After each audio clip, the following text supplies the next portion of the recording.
वाह। एक औरत के पति बाबूजी परदेश गए हैं। और रतिया में सपना देखे थे। बाबा ये भैया वाह। लेकिन जब सपना देखे थे ना, हाँ हाँ जब सवेरा होत बा वाह। तो अपने पड़ोसी से बतावत थी। का हो लेकिन का बतावत थे? कैसे? अरे मैं सपनवा देखो राम बाबा मैं सपनवा देखो राम हवाए परदेसी भवनवा मैं सपनवा देखो राम आए परदेसी भवनवा मैं सपनवा देखो राम आए परदेसी भवनवा मैं सपनवा देखो राम मैं सपनवा मैं सपनवा देखो राम आए परदेसी भवनवा मैं सपनवा देखो राम आए परदेसी भवनवा मैं सपनवा देखो राम। अरे आज रात माँ सपना देखो यावा रहे सवरिया बाबा और साथे माहर बैला लैके अरे कंधावा धरे कुदरिया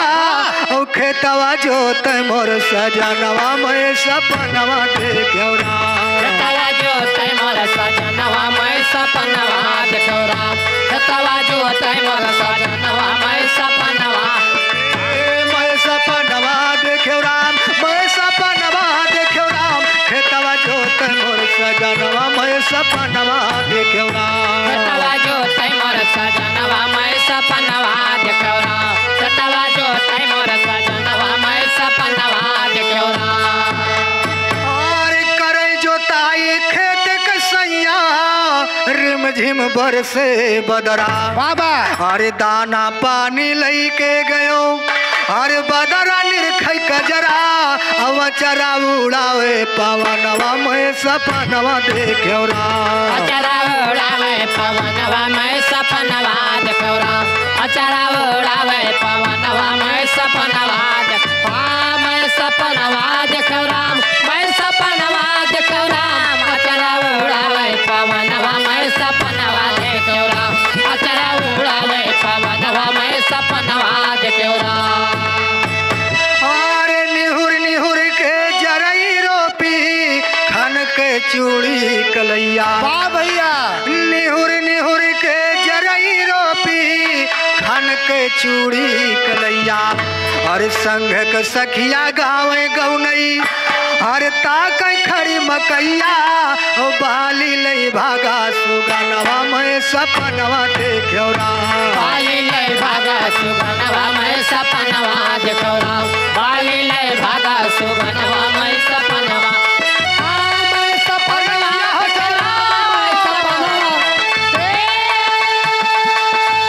मैं सपनवा देखो राम मैं सपनवा देखो राम बाली लय भागा सुगनवा मैं सपनवा देखो राम बाली लय भागा सुगनवा मैं सपनवा देखो राम।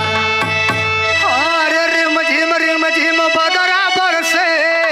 मारे पवन झकोरवा वाह भैया मेघराज कै सुने गरजना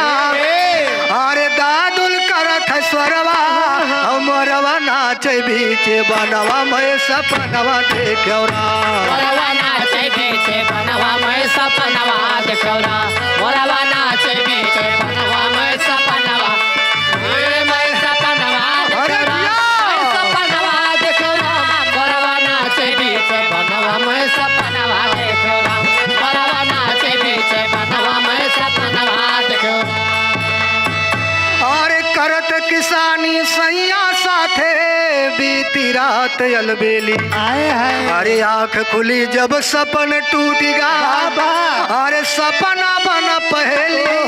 भयो अकेली बिन सजनवा मैं सपनवा देखो राम भयवा केली बिन सजनवा मैं सपनवा देखो राम भयवा केली बिन सजनवा मैं सपनवा देखो राम मैं सपनवा देखो राम मैं सपनवा देखो राम भयो अकेली बिन सजनवा मैं सपनवा देखो राम भयवा केली बिन सजनवा मैं सपनवा देखो राम भयवा केली बिन सजनवा मैं सपनवा देखो राम।